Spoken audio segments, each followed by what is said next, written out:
Niche Tea, where we talk about drama happening in communities you may not be a part of. Don't mind the filter, I look like crap right now, but I had to make this right now. Last time we talked about the K-pop community, summary being, if you want to sell things to the K-pop community, do a little research into what they actually want first. Today's is a little bit of a quick and dirty one, and there's not exactly a ton of back and forth, but this just happened literally like 19 hours ago, and it is so funny. I can't not talk about it. Today we're talking about the anime community, specifically for the anime Jujutsu Kaisen. Jujutsu Kaisen, or JJK, is an anime which has 2 seasons currently out, as well as a movie, and the movie is a bit of a prequel. I'm not going to talk about the plot of the anime itself because it really isn't that relevant specifically, other than to say that it's really good, and I highly recommend that if you've been getting into anime and you haven't checked it out yet, I really think you should. Something that is important to know, though, is the relationship between anime and manga. If you're not into anime, the thing you may not realize is that the majority of anime shows are based on existing manga. And manga are just graphic novels or comic books. So the way the process normally works is there are people called mangaka who are usually in charge of both writing and doing the illustration and artwork for their particular manga story. Then they make weekly issues of their manga/comic, and if it gets popular enough, the goal would be for it to be picked up by a production studio to be converted into an anime.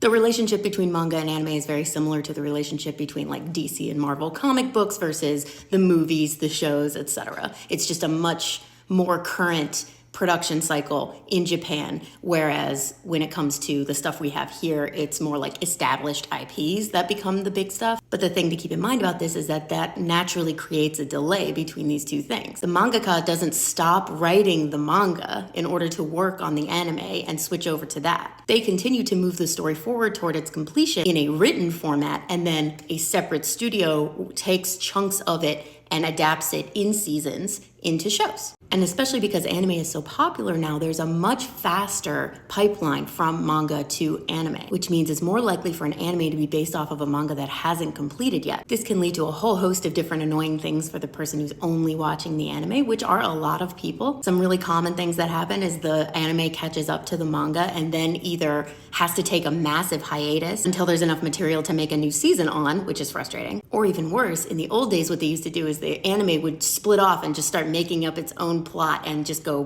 do its own thing while the manga did whatever. That absolutely sucked. And almost every time they did that, it was bad. Thankfully, it doesn't seem to be a big practice anymore. But the most common thing to happen, and what we're talking about today, is that people who only watch the anime, aka anime onlys, are far more likely to get spoilers from people who read the manga, because it takes so long for the next season of the anime to come out, and a bunch of manga will have come out by then. Especially these days with YouTube and TikTok, and people want to make content on the most recent stuff, it is really hard, if you're somebody that cares about spoilers, to avoid it. So that's what makes what happened yesterday just so much funnier, because it's so brutal. Because apparently it turns out that Usher, the musical artist Usher, just did a collaboration with Jungkook. Usher is a big fan of JJK, and he, like so many, really likes this one character. So much so that he decided he was gonna do a cosplay of it. Awesome, we love that. It's fun, it shows he's playful, he's connecting to different communities, awesome. Except his caption showed a massive manga spoiler that no one who just watches the anime would know if they've been actively trying to avoid spoilers from the manga. And I'll say this wasn't like a super well kept secret, but I'm just picturing a situation where you're an anime only and you're like trying to keep your, spoilers free and trying to keep your situation safe, and then Usher is the one who tells you. And he clearly doesn't care. He hasn't reposted it. That's so cold, man. Most of the reactions I've seen so far think it's really funny because it is, or are just completely in shock to the point that they're not mad, at least not yet. But for the record, that is not good etiquette. Don't do that. Hello and welcome back to Niche Tea, where we talk about drama happening in communities you may not be a part of. Last time we talked about the Jujutsu Kaisen anime community being spoiled by, of all people, Usher, which I still can't say without laughing. Like, I could see if it was a real anime fan. Like, if you got your anime spoiled by Michael B. Jordan, I'd be like, it's Michael B. Jordan. But Usher? Today we're talking about a situation that is very niche, but I have no idea what niche you would call this. But it centers around a veteran and very popular YouTuber by the name of Verbal Ace. And it also involves an upcoming cartoon show that's premiering next month on Amazon Prime called A Has Been Hotel. Stay with me. First up, background. Verbal Ace, as I mentioned, is a YouTuber. He's been on the platform, I think, since like 2006. He's OG. He started getting attention mostly in like 2016. He's the guy that does those cartoon beatbox battle videos. Now, because he's been popular and because he's been around for such a long time, he has nearly 5.5 million subscribers on YouTube, plus another 2 million on Instagram. And that's kind of all you need to know about him. Like, the videos are fine, the content's fine. I'm hearing he said some problematic things and maybe has had some problematic views in the past. I don't know how much of that holds up currently, but he has not, that I can find, done anything like egregiously terrible. The cartoon show, again, is called Has Been Hotel. And actually, I hadn't heard about this before, so I'm excited that I found something I think would be really interesting because it looks really cool. Now, even though the show hasn't premiered yet, it's based on a pilot that was put on YouTube by the original creator. And it got a lot of positive traction from that, which is how it ended up getting onto Amazon Prime. So there's already a strong fan base for it who are really excited, in addition to the new people who are going to be checking it out. Quick heads up, it is an adult-themed show. It is not for children. Other than that, the only thing you need to know about the show is that the main character is the Princess of Hell and her name is Charlie Morningstar. So what happened? I've been having a hard time getting like an actual confirmation of the original source of this particular leak, but I believe it is a Twitter user by the name of The Start of Luck. On January 11th of this year, it looks like they made the decision to start talking about this and release Discord screenshots of conversations that Verbal Ace was having within, I assume, his fan Discord about an anime music video that he had custom commissioned, depicting a cartoon version of himself and Charlie from Has Been Hotel. Now, to be super clear, I cannot verify these screenshots. I'm not in the Discord, and I haven't seen anyone else verify them. However, the music video does exist and was leaked. The video pretty much depicts Verbal Ace himself being chased around some city by Charlie. They end up at a hotel and they fool around a bit. It is not explicit. I've watched the whole thing. There's nothing shown. It's obviously very suggestive. I would call it PG-13 in nature. Now, since this has come out, the video itself has obviously drawn a lot of thoughts, but also there are tons of details around it that are just making it insane. Now, again, Verbal Ace has not said a single thing about this. The only original source we have is this one Twitter account, The Start of Luck. So given that, and all the other conversation going on about this, I'm going to go through the different things that I've heard about this, starting with things that we know, to things that I believe, to things that I don't believe. Starting with things that we know, the only thing we know to be 1000% true is that this video exists and it's Verbal Ace in the video. It's too uncanny to not be him. Outside of those facts, everything else is either a strong assumption all the way down to complete bullshit. So let's talk about things I believe to be true. I believe that Verbal Ace had this made. I just can't see a situation where someone else would commission this. Next up, I do believe that he paid $47,000 to have this made. That number was originally sourced from the Discord screenshots. I believe it because you're talking about a nearly 3-minute fully animated music video. I tried to look up in a bunch of different places how much something like that might cost. The estimates were pretty wide, but they range from anywhere from like $7,000 to $100,000 per minute. So for a 3-minute video, depending on if he's working with like a production studio, which it seems like he is based on the Discord, that could easily run you $47,000. And lastly, I believe it's real funny. Don't get me wrong, I feel real bad for what he's probably going through, but two things can be true at the same time. Now, onto the things that I do not think are true. One, I feel very confident about and I think is very important. So listen to me, a minor was not commissioned to make this. I repeat, there is a rumor going around that a 15-year-old was the person who animated this for him. That is not true. Even the person who originally leaked this denies that. Whoever made that up, go fuck yourself. That could really fuck up Verbal Ace's life. The second thing that I do not believe to be true is that he has been financially bankrupted by this commission. The person I believe is the original leaker of this information does claim this to be true, saying that Verbal Ace's YouTube channel was basically tanked by a massive delay in uploads for his cartoon beatbox series, which is his most popular series, and says because at one point in 2021 there was a 6-month delay between the first video and the next video that completely tanked his view count. I'm not denying any of that. I'm just saying that from what I can see, he does not appear to be financially destitute in any way. And also, people have run with the phrase financially bankrupt to mean he filed for bankruptcy. I see no evidence of that, and it is public record. I don't have his social security number though, so I can only look up based on his name, but I was not able to find that. Now, there are two primary reasons why I don't believe him to be financially destitute. The first is that I looked up his actual net worth in a number of different places, and I cannot find a single source reporting his net worth under $1 million. Now, net worth does not mean cash in hand, right? It is the combined worth of your assets, your house, your cars, your investment accounts, your retirement accounts, plus any cash you may have on hand. But the point is, you are not financially destitute just because you do not have liquid cash. If you have assets with which you can leverage to get liquid cash, it's not ideal, but you're fine. So I'm not saying he doesn't need to sell his house. I'm just saying he can. The other reason is because when I look up the amount of views he's been getting over the past several years, even at its lowest point, his channel looks to be getting at least 1 million views a week. On the conservative end, 1 million views a week is gonna give you $5,000 every week. Obviously that's pre-tax and everything, but like still it's significantly beyond anything that anyone else is making. There are single weeks in that time frame where he's made $50,000. And I forgot to mention this earlier, we're seeing the video now. The video was made, it looks like, in November of 21. And he has made a significant amount of money since then. Obviously, he has other costs. He may have other debts I don't know about. I'm just telling you that this is why I don't believe that he is financially bankrupt. Now, the response to this has been tremendous. People are going absolutely crazy about this, which I get. It's really cringe. It sucks. It's an absolutely devastating L to take on Maine. The primary response has been a ton of clowning. Even in the last 24 hours, I've seen now there's an entire new meme template based on this video. Brutal shit.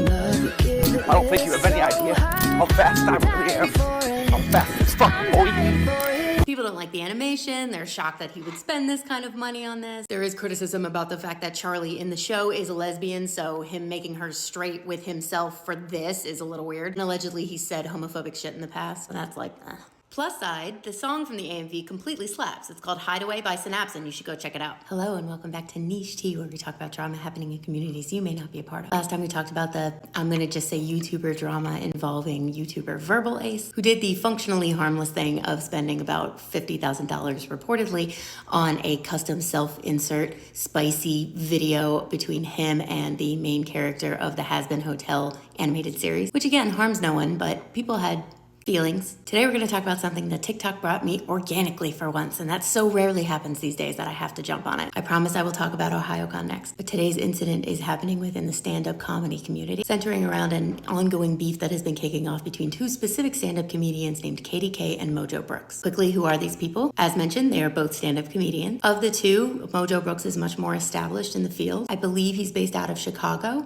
and he's built a pretty considerable online fan base across a number of different social media networks. That includes over 1 million here on TikTok. It seems like from what I can find, he's been doing this for at least over 10 years. KDK is a stand-up comedian based in LA who's been working for about 8 years, according to one of her videos. Both of them do travel work, meaning they travel across the US and they go to clubs and they'll do different stand-ups there. That's very common among comedians. So what happened? This past Thursday, Mojo Brooks performed at a club in San Diego. Now, when comedians travel, they don't always have a set opener. A lot of times they'll work with the club or potentially their management to find an opener for them that might be local to the area or another traveling comedian, something along those lines. So they don't necessarily know their opener. On this particular night at this show, KDK ended up being the opener. Then, 2 days ago, Katie comes on TikTok and makes a video that explodes. She says that she was treated really unprofessionally by Mojo Brooks. She claims that, first of all, he was very late to his own show, and that's hard for her because as the opener, that means she has to just kind of keep going. She's got to keep the energy high, she's got to keep the mood right, so that when he does arrive, she's able to transition over without things getting dull. And she says that when he does finally arrive, he walks out on stage, doesn't look her in the eye, doesn't shake her hand, and then proceeds to basically shit on her for like 10 or 15 minutes, taking advantage of the fact that she was like struggling in that time to kind of fill that space. She said overall, though, she had a really good set. It's something she pays really good attention to. She's been in the business for a long time. She knows how to read energy of a room. She kept everyone hyped despite the delay, and when he finally came on, it was a really good transition. So she was really surprised and hurt that he would like come on and immediately start dunking on her and not even like acknowledge her in any way, and she thought it was really rude and unprofessional, so she left. She did not name Brooks, and she did not name the club or the location or anything, but this video, like I said, exploded. I think it's got like 3.8 million views or something right now. And it sounds unprofessional. It really does. And people were on her side. Until pretty quickly, I would say, Mojo Brooks posted his own response to this because despite her not mentioning him specifically, it was quickly found out that it was about him. And he provided a completely different account. Plus, he had screenshots. He claimed that he was not late. He was there before she even went on. And you can see there was a live feed into the green room and back. He was on it and people saw him on it. So that's literally verifiable. He claims that the reason the start time of his set was pushed back was because the club was fully sold out, and so the venue owners made the decision to push back so that they could ensure as many people were there as possible before the show started. I don't see anything specifically confirming this piece, but like if he was there, which he can show it looks like, then I don't see any other reason why the show would be delayed. It was not due to him being late. Now I could see that being very frustrating for Katie if nobody told her, but like that's still not his fault. The second thing was that apparently her set was not as well received as she thought it was. I'm not going to get into any kind of thing here, objectively trying to criticize somebody's comedy. Comedy is extremely subjective. What I can say is that there was video of the whole thing. There almost always is. And he immediately posted video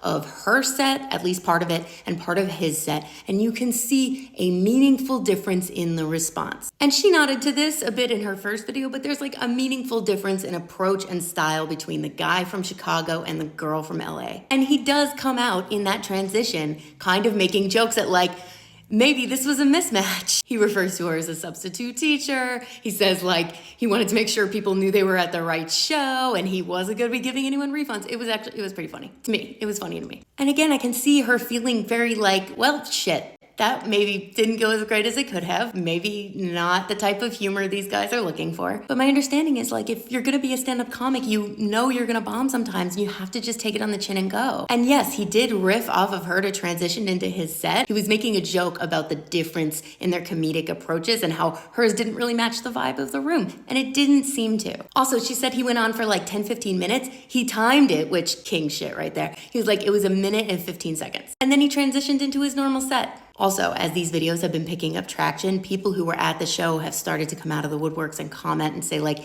yeah, she wasn't doing well. She was getting like the courtesy laughs. So even beyond the video, if you think maybe it isn't capturing the correct energy of the room, people who were there seem to be agreeing, and I haven't seen anybody come out and say, I was there and I thought Katie did great. At this point, it's clear to everyone that Katie is in the wrong here. This is a person who has a really deeply wounded pride in a moment, and instead of sitting and processing those emotions with herself, she decided to make a video disparaging and completely mischaracterizing another comedian in her field. At this point, I think people were expecting she would probably post some kind of apology or like at worst just ignore it and not say anything ever again. She did not do that. She posts a second video basically in summary saying, if you don't think he was late, fine, I know he was. If you think that the clips he posted were accurate, then that's fine. I know what really happened. If you think me saying get buck wild was silly because he made fun of her for that, then I'm from Arkansas. I don't know what to tell you. Then somehow, to make this even worse, she starts to talk about the supposed lack of racial dynamics in this because he is a black man and she is a white woman who started this. Multiple people have accused her of doing the white woman tears thing as a result of this,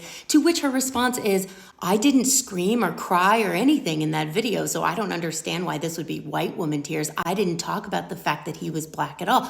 I didn't bring race or gender into it. Y'all are doing that. If you don't understand enough about our society, about our history, about what these things mean, what the term white woman tears means, then I certainly don't believe that you have the ability to read a room and know whether or not you are bombing. Because yes, a white woman coming out and accusing a black man of doing something that did not happen, what she was the victim of, is the white woman tears phenomenon, whether you were crying or not. And it doesn't matter you didn't name him, people found him. It doesn't matter that you didn't bring up the fact that he was black. The dynamic exists regardless. The whole second video, which is shockingly still up, is really childish, really condescending, and embarrassing, frankly. Mojo did post a response to this and was basically just like, okay, fine, I will show more of your set. And I will just leave that to speak for itself. I've said this before, I'll say it again. The way people respond to negative feedback and criticism will tell you far, far more about them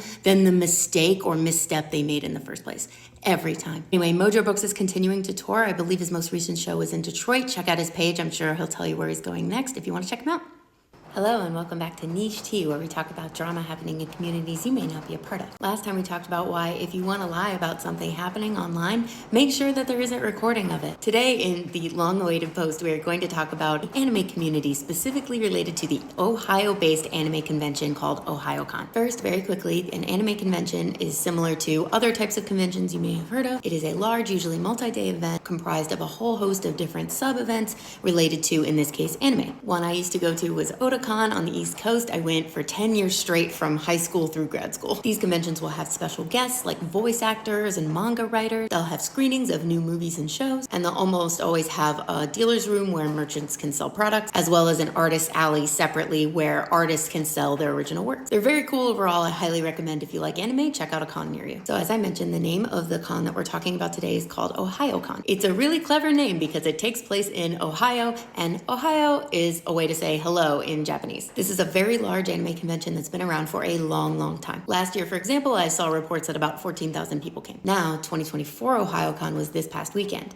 and for the past 3 or 4 months leading up, things have been insane. I'm gonna say right now, there is a ton of detail in this. I'm going to cover it at a very high level. I tried to find everything the best that I can. It's very detailed. The 2 best sources that I have are an Anime News Network article that I'm going to show a picture of here so you can look it up if you want, as well as a playlist from another TikToker named Hack who was keeping track of everything as it was happening. I will tag them below. Please go check out their page. They primarily do cosplay content. So first, who are the primary people involved? First up, we have the owner of OhioCon, who has owned it for, I think, a pretty long time, named Melissa. Now, a few years ago, Melissa wanted to turn OhioCon into a nonprofit organization. This has not been done. It is still wholly owned by her, is my understanding. However, in order to help facilitate this process, she put together a board of directors functionally. But because she still owns it, like, they don't actually have power the way a board of directors should, but they are involved in this as well, and they are called SESI. On the other hand, we have the staff, the people who are actually in the trenches doing the work for the convention. These people are almost entirely, if not entirely, volunteer. It's something I continue to hate about anime conventions is their insistence on relying on unpaid labor. To be clear, in this group, the senior leadership staff is also included, and they might be paid, I'm not entirely sure. But this group is called Coven. So we've got the owners and we've got the staff. Earlier in 2023, the staff kind of formed Coven. They can't form a union because they are predominantly volunteer and you have to be paid laborers to form an official union. But either way, this is an organization of workers allowing them to collectively bargain. They went to the board with a list of demands. These demands were, in summary, related to their own treatment being improved, financial transparency from the board and Melissa, and that there should be restrictions on how much Melissa gets to pay herself for this event. Again, that's a very high summary. My understanding is these were not unreasonable things to ask. Based on historically how the con had been run, these had been issues. People had really not been treated well in a number of different ways. There'd been a lot of problems related to understanding where money was going and what it was being allocated to. There's also allegedly been an issue of things being promised as far as changes or improvements, and then those promises not being followed through on. All of these things collectively led to the volunteers deciding to organize. So that happens earlier in the year, like March. Then, I believe in June, OhioCon leadership gets a note from the Red Cross informing them that they are in violation of the Geneva Convention.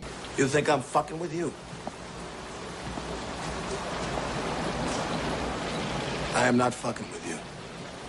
In summary, the OhioCon logo has for a very long time contained a red cross. This not only violates the trademark of the Red Cross of America, but literally the Geneva Convention. So they go about the process of designing and approving a new logo. This takes months. The staff end up coming to a logo that they like, which is based on a sakura flower. Reportedly, Melissa didn't like this logo because it looked like clip art and also because the middle looked like a butthole. But then the board, supposedly were not giving any direction for what they did want. And then reportedly, for months, when the staff would get together to talk about the logo and try and find a solution for what they want to do, neither Melissa nor people from the board would arrive. So finally, they said, fuck it. They voted on it, they approved it, and then they changed all the logos. Melissa responded to this by losing her shit and firing them, specifically OhioCon's director and social media manager. But a bunch of other people were also locked out of the systems that they needed to get into in order to do their jobs. And so a bunch of them also thought they were fired because no one was given notice, at least not initially. Lots of confusion, lots of chaos. Eventually, Ceci comes out and says, no one was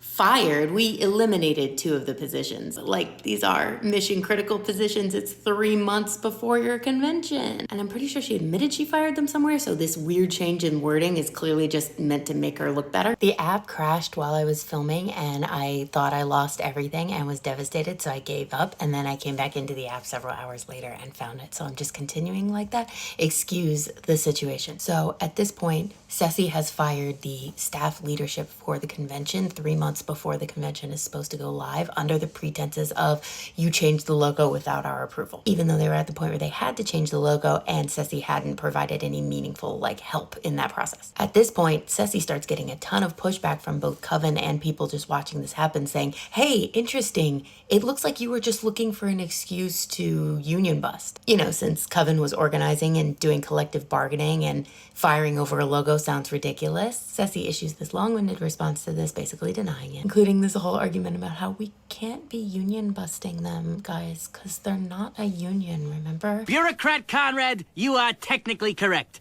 The best kind of correct. Coven comes back with a whole list of demands. Melissa has to step down. You have to rehire the people you fired and some other stuff. Ceci basically says no to this. They make an announcement saying that Melissa's going to be stepping down from the board, but that she's going to be stepping into a more direct role over the convention as they get ready for it in the coming months. So from Coven's perspective, this is worse. So Coven announces they're going to be striking and boycotting working at the event. This, I think, is the point where things really start to pick up traction in terms of people outside these immediate groups becoming more aware of what's going on. Coven announces that they will be boycotting the event and why, and encourages other con goers and attendees and vendors to do the same if they are financially able to do so. Some are already financially committed and really can't back out. Con goers start asking for ticket refunds. Ceci says that they will start issuing them in December. December comes, still no refunds. People continue to ask for refunds, and Ceci says this time, well, we're actively negotiating with Coven and we think we're going to get this resolved, so just give us some more time. Spoiler, they don't. After a bunch of back and forth between the two groups, in early December, it seems some final terms were set to be voted on by Coven, which Ceci were proposing to end the boycott. Ceci claims that these terms granted every demand that Coven had been asking for. I haven't seen anything from Coven denying that claim, but I do know that the vote within Coven to accept or deny these terms failed, so they denied the terms. A statement that I believed came directly from Coven stated that those who voted no were basically concerned that Melissa and Ceci were just doing what they needed to do to get the con to go forward this year, and that nothing that they wanted would continue into future years. It would just go right back to the way it was. This seems to be based on some statements they've heard from Melissa during this time, as well as examples of them doing things like this in the past to try and just make problems go away. And at that point, we were a couple weeks into December, and basically any negotiation stopped. Ceci said they wouldn't be negotiating any further. They shut down all of their comments on all of their social media, and they hired a bunch of scab employees and moved forward. Now, as I mentioned, the con was last weekend, and from all accounts I could see, it was kind of a ghost town and kind of a shit show. There's tons of photos and videos showing completely empty halls. I told you last year the estimated visitation was 14,000 or so. I'm hearing 4,000 for this past weekend. The last video in Hack's playlist also talks about some of the fallout they've heard from people they know who were there. Lots of understaffing, people not knowing what to do or how to direct people. Awards for the cosplay competition were really cheaply made. Bathrooms not being open in major parts of the convention hall. I can tell lots of people are really bummed by this, and it sucks to see. But I have to be honest, I'm really happy to see boycotting work in the way it's intended to. I think this con is in major trouble. Melissa and Ceci clearly thought they could get whatever they wanted without having to actually treat people like human beings, and this shows them that's not possible. There are other anime conventions in the Ohio area, and it might feel bad, but please go check those out instead until we hear something meaningful from Melissa and Ceci. I'm not really sure that we will, though. Hello and welcome back to Niche Tea, where we talk about drama happening in communities you may not be a part of. I'm filming much sooner than I expected I was going to on the next story because authors keep doing stuff. This is episode 25 and 3 of them have been about authors. Now this is still actively ongoing, but I've been tagged in this a whole bunch and I've kind of been diving into it today, and there has been a statement from the author in question just recently, so I can give you up through that. Quickly, last time we talked about the very long road toward the eventually, I would call, successful boycott of the OhioCon Anime Convention. Go check that out if you're interested. Today, as I mentioned, we're going to be talking about Book Talk and a specific author's interactions with Book Talk. I'm going to tag a number of different Book Talkers below who have more information and were in some cases directly involved in this, so please go check out their pages and see their accounts as well. So, for background, who are we talking about? The author at the center of today's story is named J.D. Barker. He is a 53-year-old international and New York Times best-selling thriller author. He does writing coaching. He's got a regular podcast. He's got a lot of stuff going on. What I'm talking about today has nothing to do with his actual books or his ability to write. I'm not personally familiar with his work, but I did see people who seemed very surprised that he was the person at the center of this. Another main player in this whole thing is an influencer marketing platform called bestofbooktalk.com. Now, I've seen people referring to this as his PR firm because he is reportedly, according to one of the emails, one of the founders of bestofbooktalk.com, and it is reaching out in an effort to promote his book like a PR firm would do. However, there is a difference between an influencer marketing platform and a PR agency. The only thing that influencer marketing platforms are there to do is gather up potential influencers and then gather up clients and try and match them properly. The PR agency is the one that builds the platform for you. Like, this is how we want to talk. This is who we want to go to. We want to be on TV and the radio and working with influencers. Oh, okay. How do we get influencers? Oh, let's use an influencer marketing platform.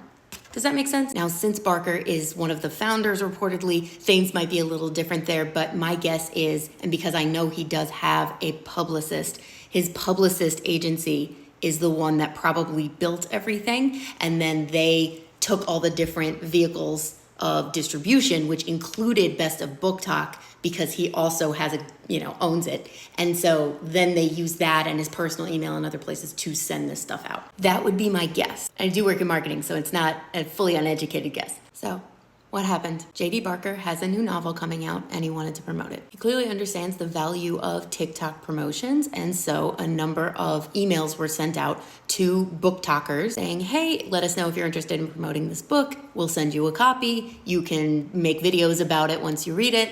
We'll pay you. All of that, for the most part, is normal. Book talkers do that type of stuff all the time. What made this one not normal was the suggestions themselves were all lewd in nature. And there's specifically one that's asking that you be naked and just cover up your naughty bits with the book. And the part that gets me is that a whole list of different potential payouts are included, which go up into the thousands of dollars for one post, which could be huge, especially if you're younger. But the email specifically states that before you are able to be paid, you have to fully make the video and send it to be individually approved by Barker himself. So you are basically being asked to make and deliver soft, spicy content to a guy with no guarantee of even payment. But even for payment, it's weird. Now, obviously, no one's being forced to do anything. You can easily just delete the email and ignore it, which most seem to. And I can see people downplaying it because it's not like he's actually asking for real noodles or anything like that, because he's asking you to keep yourself covered, obviously. But the point here is that it's massively inappropriate and rude and demeaning, and we expect better from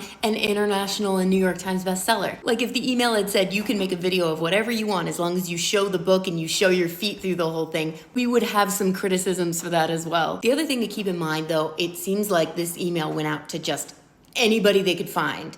Most of Book Talk is female, and most of Book Talk skews on the younger side, because TikTok skews on the younger side. So there's also a dynamic here of you being asked to do this by a 53-year-old man. Now, since this has come out and people have started to talk about it, Barker has sent an email follow-up to everyone who got an email, lightly apologizing, I'll say, and has also made a statement on Twitter. In both of these statements, he specifically says that he did not give final approval for these emails to go out. The statements kind of leave a bad taste in my mouth because they come off as very like, I'm saying I'm taking responsibility while simultaneously defending himself over and over again. In the email, he says, ultimately, this is on me, but then simultaneously says the email was sent by one of the many PR firms I hired to promote my latest title. I'm not going to give a ton of detail on this since they haven't been directly brought into this, but I am very confident that he has one PR firm, or had. They seem to have removed each other from their respective websites. However, even when that information on a website is changed or removed, it doesn't immediately disappear from everywhere. I work in data and analytics. All that to say, I do have evidence, screenshots, whatever, of their information on his contact page and him on their client list page, even though he's no longer listed as their client and his contact page has been fully wiped. Lol to this on that page, by the way. Yes, you did, my guy. What I want to say about this is that I agree with him that this is on him. Even if this was fully top to bottom, planned, built, executed by the PR team, it's your job to pay attention to what's being done and said in your name and for your benefit. At absolute best, letting this out is incompetence, and that assumes that he had nothing to do with it and literally just couldn't be fucked to pay attention. But to be clear, I also think there's a very real chance that he knew what was gonna happen and just didn't think it was that big of a deal. I can see the conversation now. Oh, that sounds really fun. This will be really spicy, but not too crazy. People love spicy stuff on TikTok, especially on Book Talk. It's TikTok, everybody dances around naked, haha. Obviously I wasn't there, but I can just see it. His Twitter statement bothers me more though, and this is the one that just came out. He specifically writes as its own paragraph, the simple statement, I take full responsibility for that. But he starts the statement with a ton of defensive hedging. An email went out on my behalf, meaning I didn't send it, to known Book Talk influencers without consideration of age or gender, meaning I didn't just send it to young girls. I sent it to everyone on Book Talk that just happens to be mostly young girls from a company I own, distancing himself as much as humanly possible from the best of Book Talk. He then makes a big deal about how the ideas were just suggestions and that they could do whatever they wanted and they were just trying to help and creativity and da-da-da. The suggestions were the problem. And it's just a bunch of husband and father, respect women, if you were impacted, I'm sorry. For a writer, it was pretty uninspired. I would have preferred a ukulele. Generally, people seem to align with my sentiments about these apologies. They're not really that impressed. That was the latest statement from him. He still hasn't said anything about his PR firm or named them or anything. They may not be working together anymore. He may have fired them. If so, I would think he would name them, but I don't know. And they haven't made any statement themselves. I think they're trying to just melt into the wind. As of now, there's at least one mainstream news article about this, so we'll see if it dies down or continues to ramp up. Hello and welcome back to Niche Tea, where we talk about drama happening in communities you may not be a part of. Last time we talked about how apparently we still need to remind people that asking for spicy content from non-spicy content creators is not a valid marketing strategy. Today we're talking about something that's currently going on between two small business TikTok creators. This isn't quite the type of thing I normally cover, but I really wanted to because I find it really interesting anytime I get to look into something that has anything to do with what I do for work, and this does. There are two primary people at the center of this. The first is Lauren Russ. Lauren promotes herself as a social media influencer across a number of different channels and also has a website where she provides a number of services and products related to growing your social media presence. Most of her TikTok content is specifically in support of promoting these products that she offers. The other creator at the center of this is named Tyler Kidd. They're an influencer more in the traditional way you would expect, with product recommendations, get ready with me's, lifestyle stuff, things along those lines. So what happened? I'm going to take you through the timeline chronologically from the beginning. Since Lauren's business is specifically centered around how to help others grow their social media presence and become influencers more successfully, Tyler was following Lauren to get those tips and to help her grow. As I mentioned before, Lauren's videos very strongly promote the other products that she has available if you go to her website. So it looks like Tyler and another one of Tyler's friends both decided to go to the website and purchase what was called a social media audit from Lauren. The price of the product was $70 and the reviews for it were very good. In the description of the product on Lauren's website, she says that once you purchase, you send her your social media handles, then she will go through them, look through your content, and then send you a recap of what she thinks you're doing well and what she thinks you need to improve. There were also meaningfully a number of good reviews at the bottom, which encouraged Tyler to purchase, and all of them gave the product 4 or 5 stars. So both Tyler and their friend purchased the product, and some amount of time later, they both received their audits. They can't help but notice, though, they're very, very similar, which was especially odd to them because they have different content types and audiences. And the advice itself included in the email is very general in nature, which is disappointing to them because they were under the impression it would be more personalized to their specific content and videos. So they're disappointed. Lauren's website specifically says that no refunds will be accepted, so it kind of is what it is. Tyler then gets a follow-up email asking for a review for the website and decides to leave one. Now, to be clear, I have not seen this review. As of right now, there are no reviews that I can find on the website at all. But according to Tyler, she left a 3-star review and basically said, yeah, there's some useful information in here. I was expecting it to be more personalized and specific to like what I can do for my stuff and my audience. Lauren then follows up to the review and it says, hey, thank you for the review. The reason that this looks like this is because you guys have similar problems, like core issues that you need to focus on. And so it makes sense to give you guys the same type of advice. I did look at your pages. There are some personalized pieces in there that are specific to what you're doing. But when it comes down to it, these are the things you need to focus on. And from my understanding, it probably would have ended there, except for one reason or another, Tyler went back to see her review on the website and it was gone. This made her very upset because from her perspective, if she had seen a review like hers, she would not have gone forward with it because it would have made it clear that this wasn't something that was going to give her what she was specifically looking for when she bought the product. So Lauren, by deleting this review, is misleading people into what this product is and what it can do for you, which is functionally scamming. Tyler had a bunch of other people check to make sure that they saw the same thing and could not find their review, and they couldn't. So Tyler decided to make a TikTok video going through all of this. This is where things start to kick off because Tyler's video gets a ton of traction. Tyler doesn't specifically mention Lauren's name when talking about this, but people pretty quickly figured out it was her. People assumedly start to comment on Lauren's page. Lauren becomes aware of the video, and then she sends another follow-up email to Tyler. I got kicked out, so we're outside now. Lauren sends a follow-up email to Tyler saying that Tyler's video is bullying and defaming. She denies deleting Tyler's review, and she denies using a template in her emails, and again reiterates this point that Tyler and their friend just had the same needs, and that's why they got similar audits. And then Tyler sends one more note back that's like, you really can't deny that you use a template because it's very, very obvious, even just comparing these two. And I know that you deleted my review because I had multiple people check. So please don't speak with me anymore. I'll direct you to my attorney if you want to keep going. Now I'm going to pause here for a second to say a few things. First up, do not harass either of these creators. Don't go to their pages. Don't comment stuff. Leave them alone.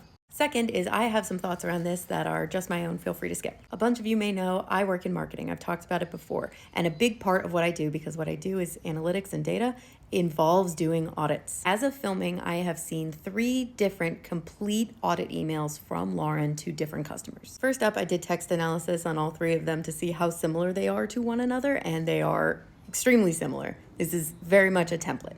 That doesn't necessarily mean that everyone is getting the same template, but these people certainly did.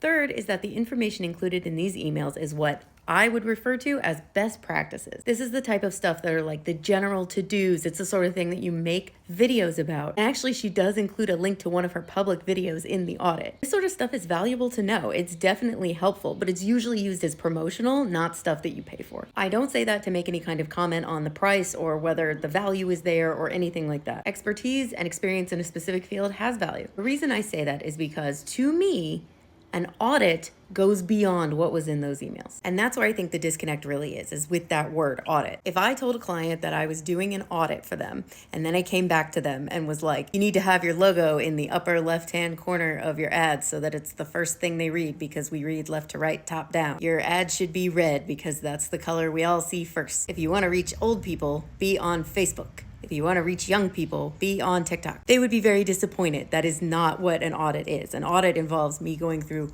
all of their stuff, potentially custom tagging it, doing a lot of stuff. Not to say every audit has to have that, but an audit, the term audit, implies a level of granularity and thoroughness that was not present here. So all that to say, I very much understand where Tyler is coming from with the disconnect in what the expectation was and what the delivery was. And the bigger thing for me with this is the way Lauren is continuing to act now. She's deleting and blocking anyone who's leaving any kind of non-supportive comment on her page, which it's her page. She's well within her right to do that. She renamed her product to no longer call it an audit, which is great because I do think that was the point of confusion for a lot of folks. It looks like she removed all reviews for the product, which I guess is better than showing just good reviews, but I'm assuming that the good reviews are going to be coming back. That was actually something I forgot to mention earlier. Lauren claimed in the email that she did not delete Tyler's review, and I think is continuing to claim that. However, Tyler has video of her scrolling through the page and looking for the review and sorting it from most recent, and it's not there. But for me, it's the way Lauren is talking about this actively that leaves me feeling very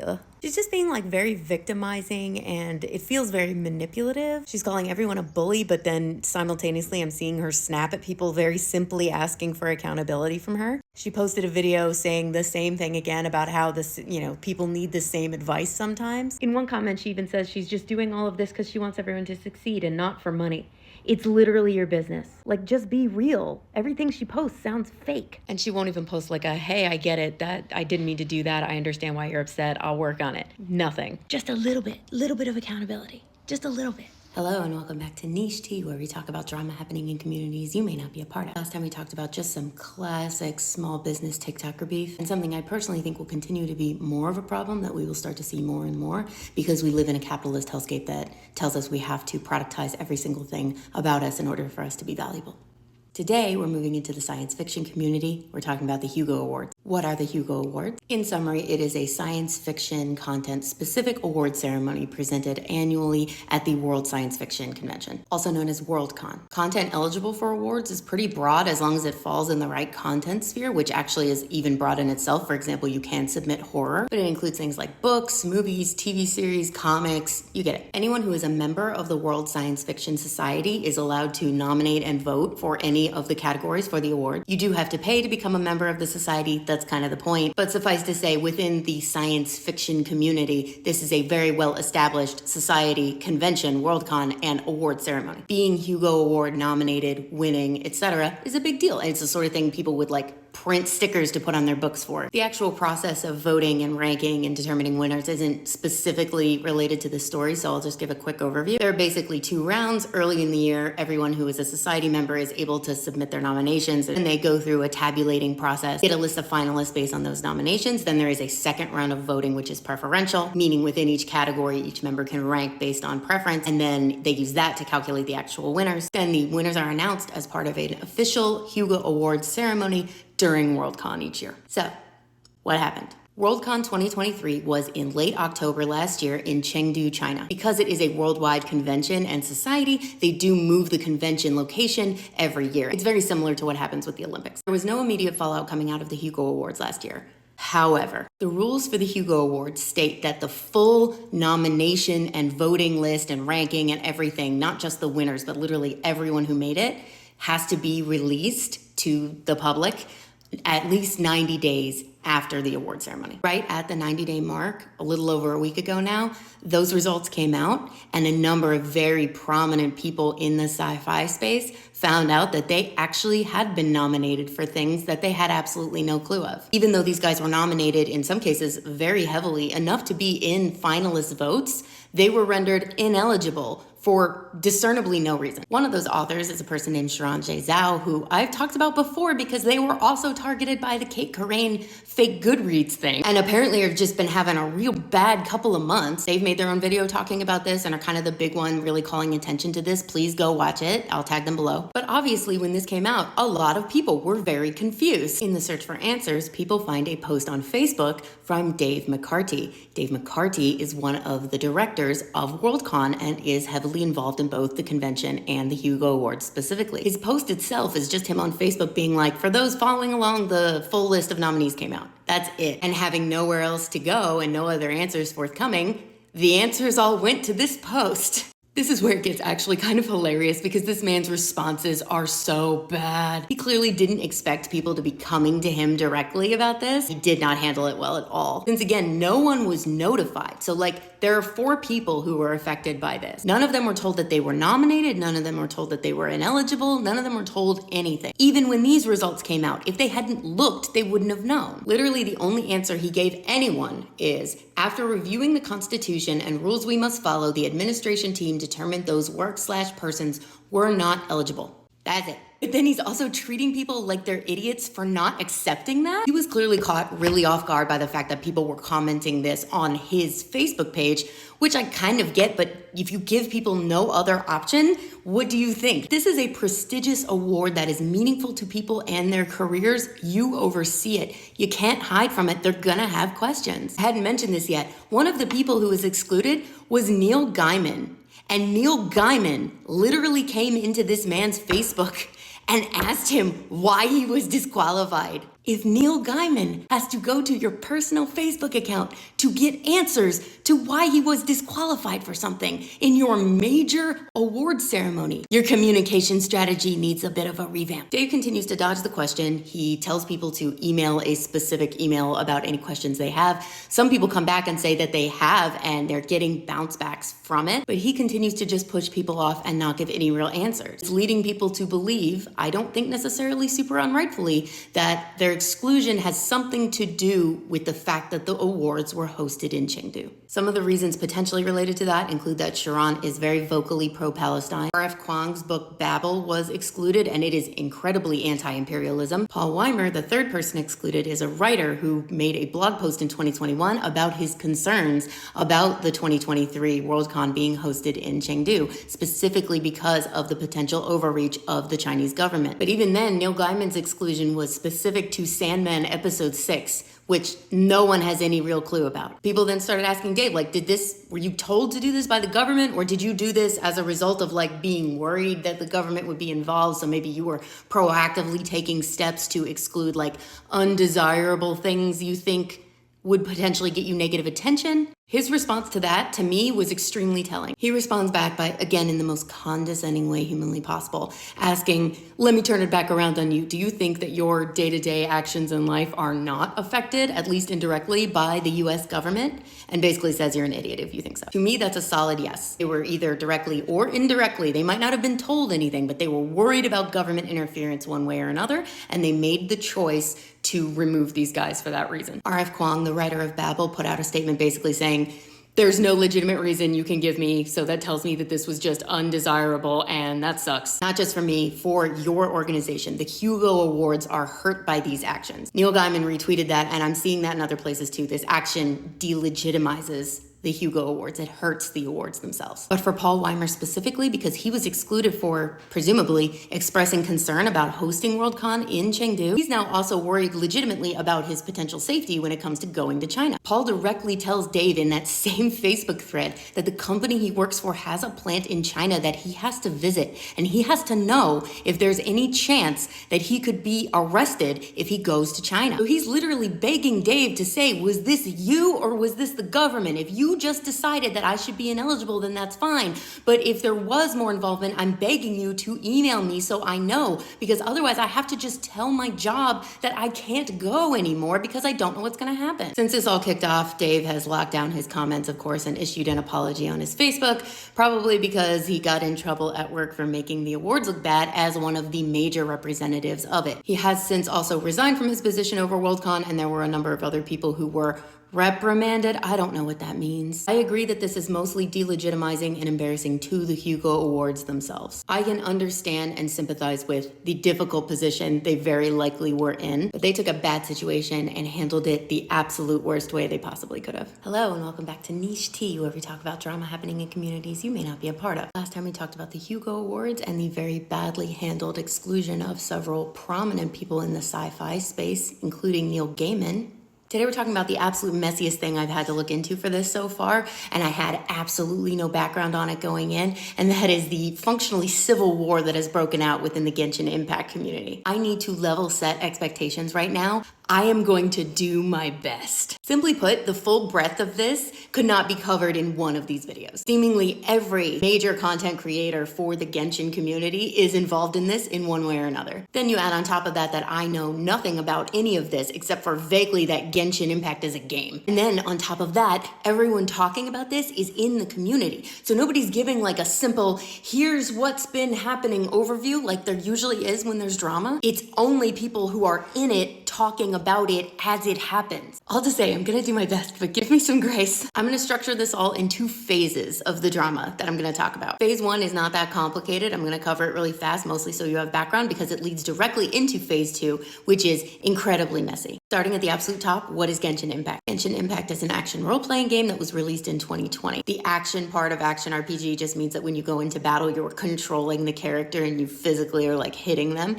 as opposed to like a turn-based battle system. For example, Legend of Zelda Breath of the Wild is an action RPG. The only things you really need to know about Genshin for this specific story are the fact that it is a very, very popular game and has been since it launched. At the end of 2022, I think it was estimated to have made nearly $4 billion. And that because of that popularity, there are a lot of people, and especially because it launched in 2020, who have made a big part of their career, or potentially their entire career, making content around this game, playing it, reviewing it as updates come out, etc. So, what happened? Phase 1 surrounds the Chinese New Year event for Genshin. Genshin is made by a Chinese company named MiHoYo, so the Chinese New Year is a big deal. And in past years, they've done special events in-game and given out items and stuff for the holiday. Without getting too into the weeds, there was a live stream, I believe, where the developers at MiHoYo were talking about the Lunar New Year event and what they were going to be doing in-game and what those prizes and giveaways were going to be for players. And what they announced was dog shit. Basically, everyone was going to get 3 of this one item that you need like 100 of to do anything meaningful with in-game. That alone would have made people mad because, this event is supposed to be kind of a big deal. And again, the amount of money that the players have given to this company over the years, and to get something that bad back was like very frustrating. But on top of that, they had just done something similar during the last anniversary of the game, and people gave them a ton of negative feedback, and now here they are doing it again. Altogether, people, especially in China, were so pissed. Everyone's mad, everyone's complaining, everyone's making content. One of Genshin's official social accounts in China loses like 1 million followers. But despite all this backlash, I don't believe anything has changed, and the reward has stayed the same. That's phase 1. Moving on to phase 2, these rewards became available within the game as part of the 4.4 patch. Now, because there was so much controversy surrounding the rewards in the patch, when the patch came out, there was a lot of discussion and reviews and content, etc., with general opinions on the whole thing, not just the rewards. As reviews start coming out, the takes are all over the place, completely covering the spectrum of absolutely hating it to thinking it's great. Now, from this point forward, I told you there's so many people involved in this, there's absolutely no way I could cover everything that's happening or even keep track of it, to be frank with you. In researching this, I found this video that seems to be going around. This one dude went on a live stream and tried to show lines showing the beefs between everybody. And truly it is the most insane looking shit when he has all the lines up. I'll show a visual of it here. The 3 pulls in the middle refers to that shitty reward that everyone's beefing with. And then all the other red lines are all the other creators beefing with each other. I'm going to be focusing on what seems to be the biggest actual drama, and that means I'm going to be focusing only on the creators immediately involved in that. Again, that won't even be exhaustive. I'm going to focus on a few core people and then sprinkle in a few others as relevant. So, first thing that happens, after this patch comes out, all these people make all these reviews.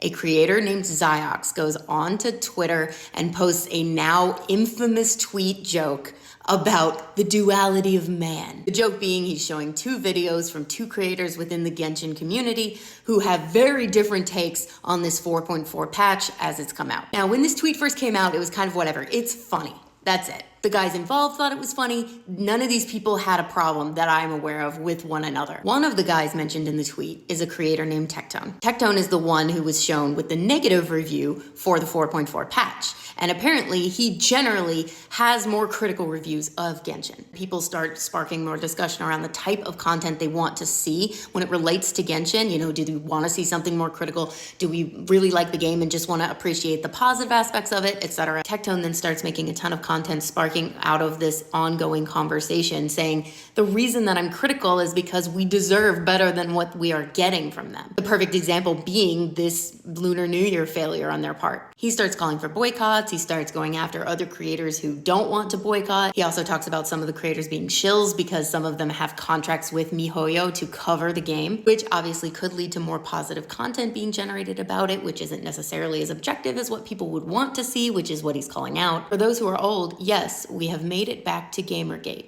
If we could keep the misogyny down this time, that would be awesome. So by highlighting all of this, Tectone has kicked off a ton of beef with a ton of different people. So Tectone and a bunch of other creators are now beefing. He's calling them shills and calling them sellouts and all this stuff. They're coming back and are like, you're a huge asshole, which he is. That's like his whole shtick, is to be like an obnoxious dick. In response to this, one of the creators that he called out is a guy named Atsu. Atsu puts out this very long statement on Twitter, seemingly trying to quell the situation. He basically says nobody should be getting hate for the type of content they make related to Genshin.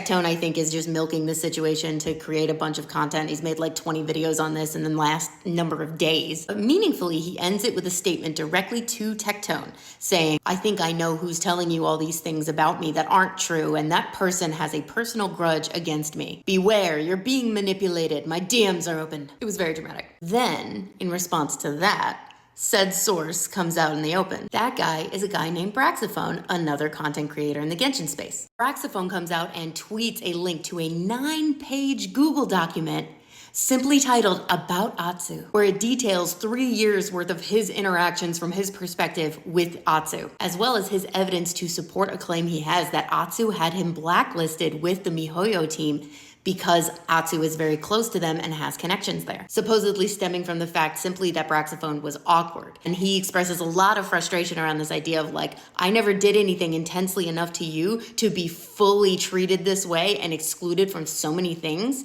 and I don't understand what I did. Can you just tell me, or can you be cool? Now, Atsu does have these connections and is very close, and there is apparently like a Genshin clique that is literally just his friends, and they get to go to all the official events. So people were like, holy shit. And supposedly, though I'm having trouble finding first-hand accounts from people, other people have come out since then to say, this same thing has happened to me. If he decides he doesn't like you, he prevents you from doing anything meaningful with MiHoYo. Atsu came back on Twitter and posted a response/defense that he has since deleted. It does not deny that he had him blacklisted.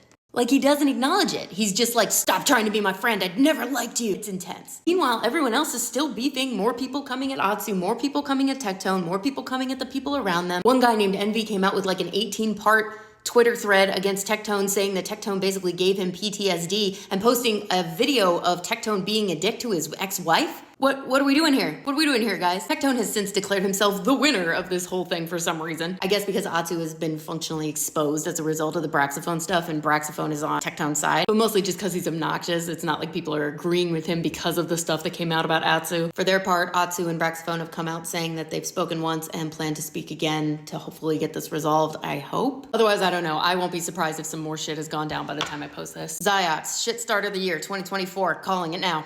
Hello and welcome back to Niche Tea, where we talk about drama happening in communities you may not be a part of. Last time we talked about the Genshin Impact content creator mess, and I promised I will talk about the VTuber situation next, but I had to talk about this first because the physics girlies are beefing. Specifically, theoretical physicists who are literally at the forefront of their field. Academic beef is so funny. Now, you may remember that I'm a mathematician, and you might be like, Caroline, does that mean you also are good at physics? No, physics is mean, spiteful. And this specifically is in theoretical physics, which is the worst kind of any STEM field because it's the type that you can't actually do. It's true for math too. Theoretical math is the fucking worst. All of that to say, these are theoretical concepts at the forefront of their field in a field that I have no background in. So I'm going to be explaining what happened without going into the theory too much because the theory itself isn't so much the center of what makes this funny. I am going to attempt to summarize what I believe they are trying to say at a very, very high level without going into any specifics at all. They'd certainly be wrong. If you do want to learn more about this, I'm going to tag the creator. His name is Dr. Blitz, whom I learned about this initially from. He has a PhD in mathematical physics and discusses the topic much more in depth on his page. I recommend it. It's very cool. Now, the topic that this drama centers around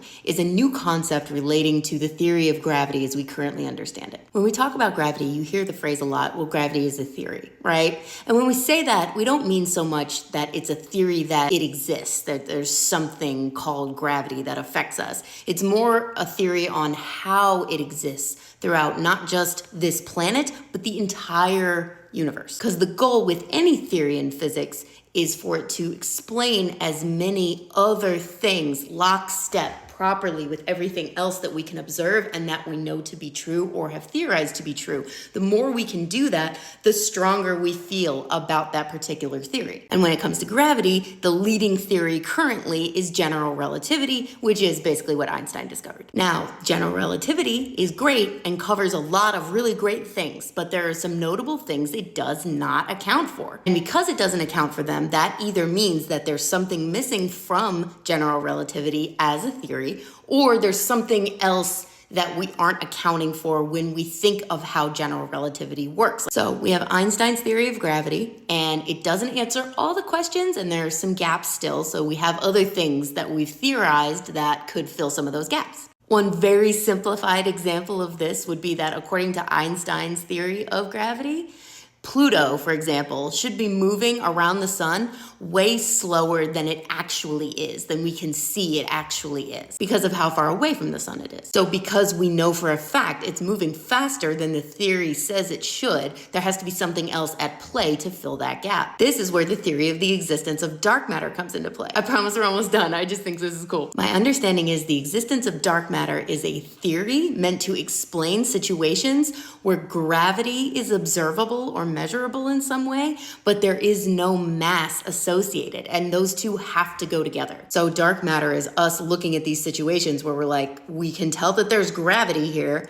but we don't see any matter, so maybe there's just matter that we can't see, hence is dark. So back to our oversimplified example, the reason Pluto is moving faster around the sun than it should be based on the gravity from the sun alone is because there is dark matter around Pluto and throughout our solar system that is applying more gravity to Pluto and thus affecting its speed. Again, not a physicist. If smart people see this and I'm wrong, please correct me. Otherwise, let's talk about what happened. In 2021, a physicist by the name of Junpei Harada published a paper where he proposes a potentially modified theory of gravity. This was based on something called the cotton tensor, which then led to it being called cotton gravity. I'm not going to go into most of the specifics. They don't matter for this. Not a ton came out of that, but then about a year later, a secondary paper was published, and this one was much more interesting. Remember how earlier I was talking about how general relativity doesn't explain, for example, why Pluto is so much faster on the outside of our solar system than it should be theoretically, which is why we need dark matter as a concept to help explain that. Well, Harada put out a second paper demonstrating that cotton gravity correctly explained the speeds for like 84 different instances of solar systems, I believe, without any dark matter. It eliminates the need for it. That's a big deal. So I believe people are very interested and have started looking into this more. It is still very much early days. This isn't being taught in high school physics yet. In the time since the second paper was released, a number of other physicists have started looking into it more. This story primarily focuses on these four guys I'm going to call the Cotton Bros who are in support of it as a theory. But not everyone is. And on December 29th of 2023, two other guys I'm going to call the Einstein Bros who are anti-cotton gravity published a paper specifically titled Cotton Gravity is Not Predictive. I am well out of my depth now and the specifics really aren't that important. The only thing that you need to know is that they just don't think it explains enough and it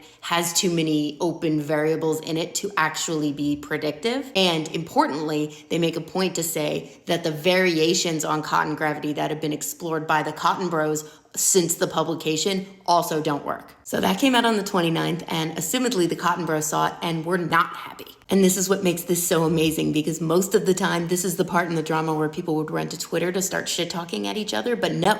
We are in academia. They start publishing shit talk at each other. On January 19th, the Cotton Bros publish a response to a critique of cotton gravity, specifically talking to the Einstein Bros. I'm aware that academic papers can be pretty dry, so I'm going to read some of the choice phrases I think are most interesting in the way that I think best translates them to the general public. These authors claim that cloud gravity is not predictive for producing too many spherically symmetric vacuum solutions. Notice that these seem to be contradictory claims. The Einstein Bros basically disregard this formulation. Their exclusive usage of the cotton formulation explains the confusion and errors found in their paper. To reference Dr. Blitz's thoughts on this is basically calling someone a fucking moron in a paper. And this must have gotten the Einstein Bros really riled up because literally 10 days later, they published another paper in response to their first paper called Farewell to Cotton Gravity, which includes such gems as, actually, we did mention the Kondasi approach to cotton gravity in our paper. While this should be obvious,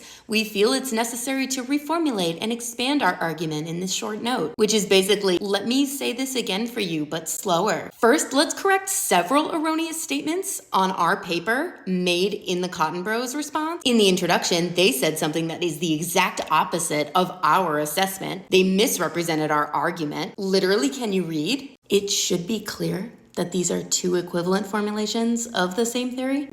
And then literally this past Saturday on the 3rd, the Cotton Bros came back again and basically dropped a, I'm done talking about this. You still haven't answered my questions. They concede one point that the Einstein Bros have brought up, but then go on to say that every single other argument they expressed has neither been addressed nor disproven by the Einstein Bros. They then go through point by point and straight up just say like, you're wrong. You clearly don't understand this properly. It's really easy to understand what we're talking about when you actually work with the equations. And then ended off saying they didn't even look at it properly. properly. That's the latest, and that's all there is to say. They don't talk on any other forum. But this back and forth is the equivalent of like if they meet in a bar, they might fist fight. I'm following Dr. Blitz, again, tag below to see if anything else comes out of this, because he's pretty good about posting it when it does. I highly recommend you do the same if you find this entertaining. This is so funny. Hello and welcome back to Niche Tea, where we talk about drama happening in communities you may not be a part of. Last time we talked about how even published academics are not above petty bullshit, which came as no surprise at all to anyone who's ever been to grad school. Today's topic is something I've gotten the most requests about that I've ever gotten for any topic so far in this series, and that is to discuss the VTuber drama, which is currently unfolding. I want to flag up front, there are some heavy topics in this related to bullying and SH, so please be aware of that as you continue. That I'm aware of, everyone directly involved in this is physically okay at this point.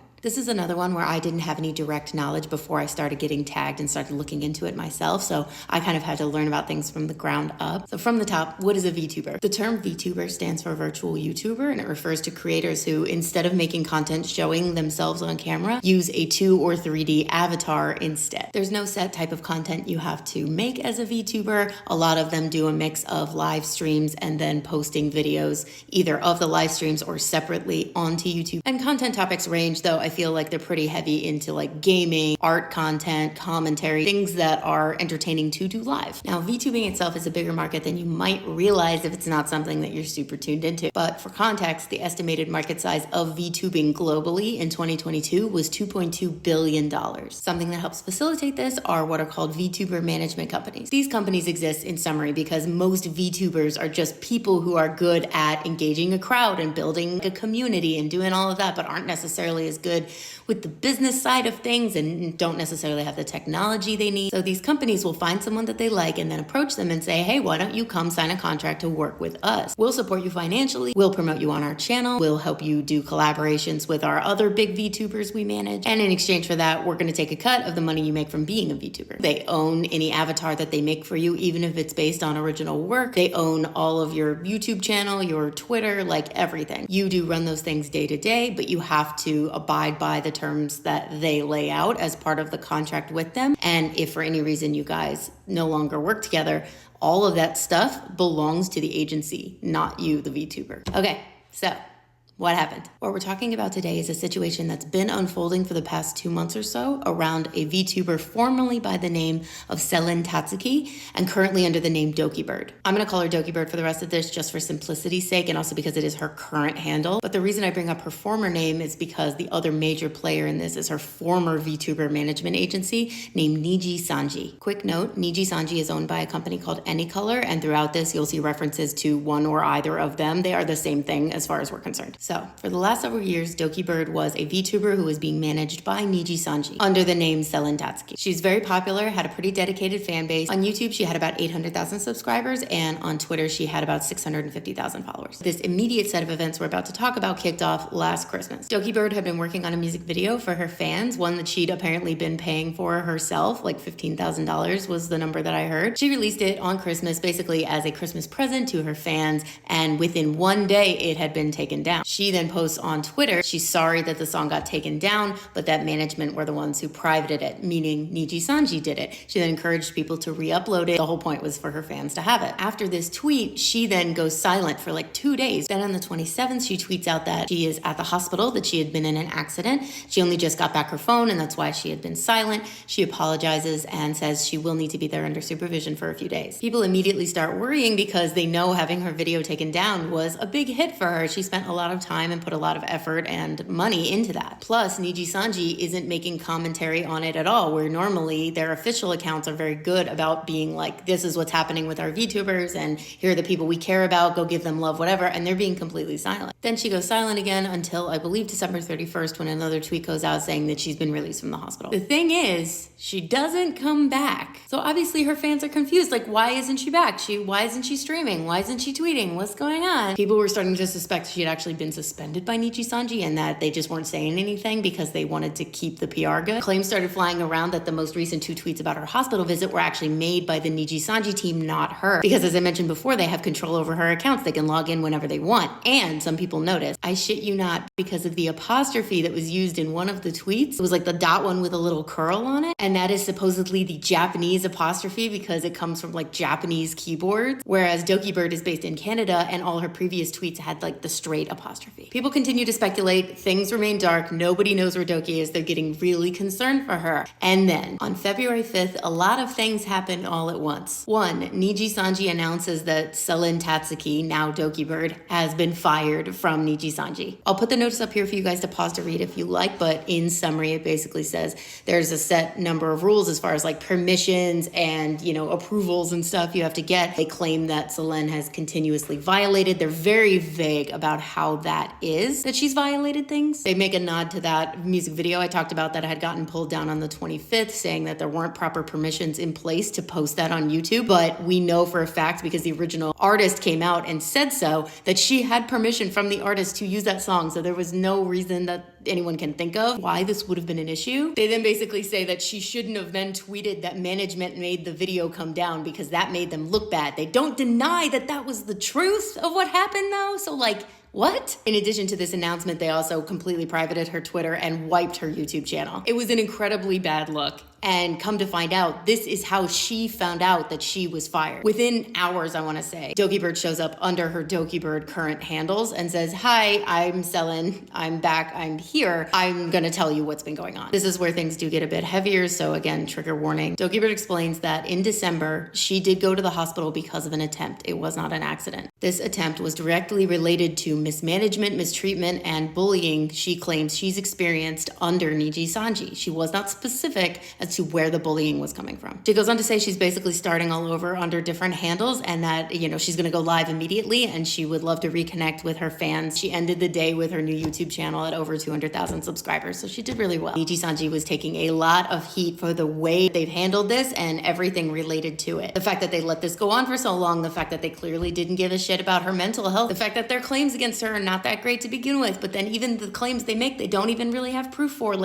Also, yes, those 2 tweets from before did come from the Niji Sanji management team acting as though they were her. Then the next day, Niji Sanji releases a statement for their investors saying that the loss of Doki Bird was negligible. Which, yes, I understand what they were saying to their investors, but that was not good timing, besties. Then it seemed like things might have been calming down and Doki was just going on to do her own thing. But then 3 other Niji Sanji VTubers do this weird live stream at the exact same time that they knew Doki Bird was going to be streaming herself, and she was going to be streaming Neopets for those who are looking for more Neopets content. And they give these super creepy accounts about how actually Niji Sanji is great and Doki Bird was the problem. Again, no proof, no nothing. What was the point of this? It was very much giving 15-year-old Chewy apologizing for being from Taiwan. But in that video, those 3 VTubers mention a legal document that Doki Bird's lawyer had sent over to Niji Sanji, and they were not supposed to have that legal document. They're talking about how they're worried because their personal information is in the legal document, but her personal information was in the legal document and you were not supposed to have it? And then when called out, Niji Sanji was like, "Oh, well, we didn't break any laws."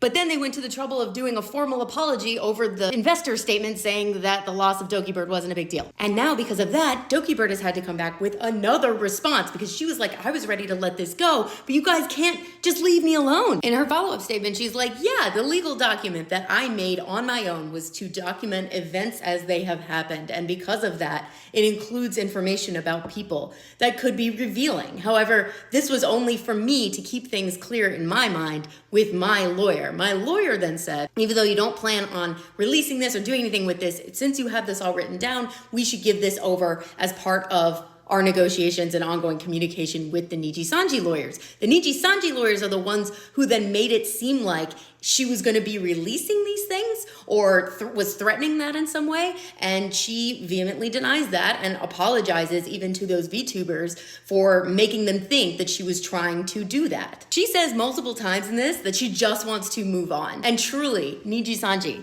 leave her alone. You've made your VTubers look bad. Everyone's now accusing those 3 VTubers of being the people who bullied her internally, and you're not defending them. You made them stream that hostage negotiation statement on their channels instead of your official channels. This whole thing has been completely ridiculous, and I truly hope that Doki is able to just move on. She clearly has a really dedicated fan base who love her, and she doesn't want anything else from Nijisanji from what anyone can see, and they are grasping at straws at this point, and they can literally just walk away. I do absolutely love, though, that their stock price continues to absolutely tank because of the outrage at them, especially after that note to their investors about how it was going to be negligible and not a big deal. How's that working out?